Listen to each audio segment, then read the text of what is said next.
Hello everyone and welcome back to another Movie Nights Doctor Who review. Today we are talking about 73 Yards, written by Russell T. Davies. And look, I thought it was going to be really hard to follow up Boom, the episode from last week, and my god, Russell T. Davies gives us his best episode since Midnight, in my opinion. I loved this episode. It was creepy, it was unsettling, the mystery was very complex and cool. There's a lot of political undertones, there's a lot of, inner character existential undertones. And we actually got to see Ruby Sunday kind of lead an episode, and that was something I talked about in previous reviews, is that while I really like her and her chemistry with the Doctor, I didn't know how she would do on her own. I just didn't know how that would work. And turns out it works pretty well. Now look, comparison is the thief of joy, and are there times when I watch it where I think, man, if another companion was in this situation, they might do a lot better? Sure, but Millie Gibson does really well here. And there are several things in the episode with Ruby's character that I think were really quite devastating. I'm now going to dive into spoilers for the episode. So if you haven't seen it, go watch 73 Yards, then come back, because spoilers galore, here we go. So while I did clock about halfway through the episode that the woman following her was going to be the older version of her, just because it seems like a very Doctor Who thing to do, how it was revealed was insanely cool, kind of breaking that almost what seemed like a time loop that she was in.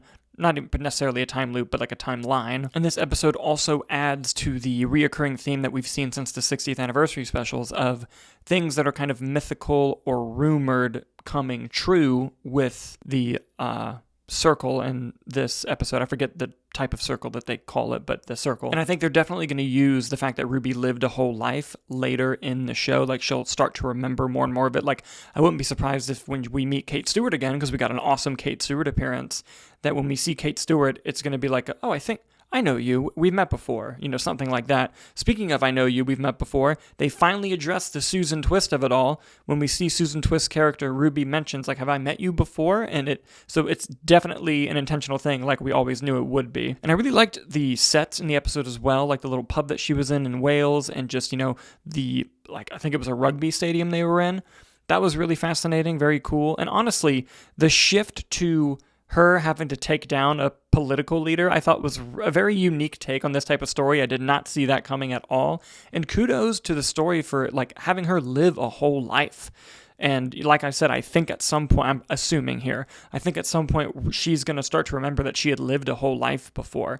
And that's a very traumatic thing to go through. And speaking of trauma, when her mother fell victim to the entity and left her, it basically was another mom leaving her. And the mom even tells her in that phone call, like, your real mom didn't want you and neither do I.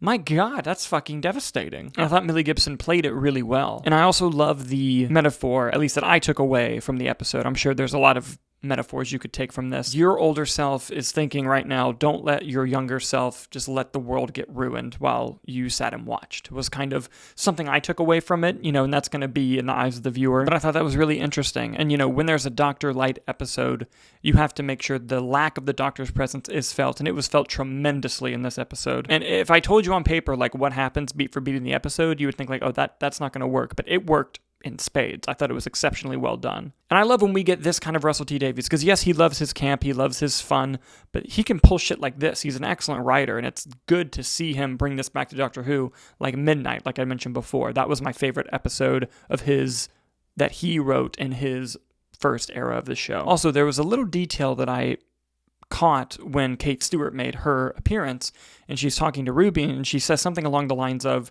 we keep tabs and we meet up with all of the Doctor's former companions.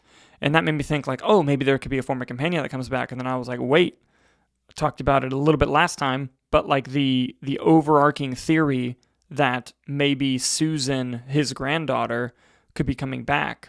If that's the case, then Unit knows where she is, and they've apparently made contact with her, so that's interesting. Honestly, 2 banger episodes back to back. This is awesome. This is what Doctor Who's all about. As of right now, I think I still like Boom a little bit more, but like I said, comparisons to The Thief of Joy, I thought this episode was fantastic. And it looks like they're taking a tonal shift next week, which, hey, I'm still here for. I'm going to check it out. I can't wait.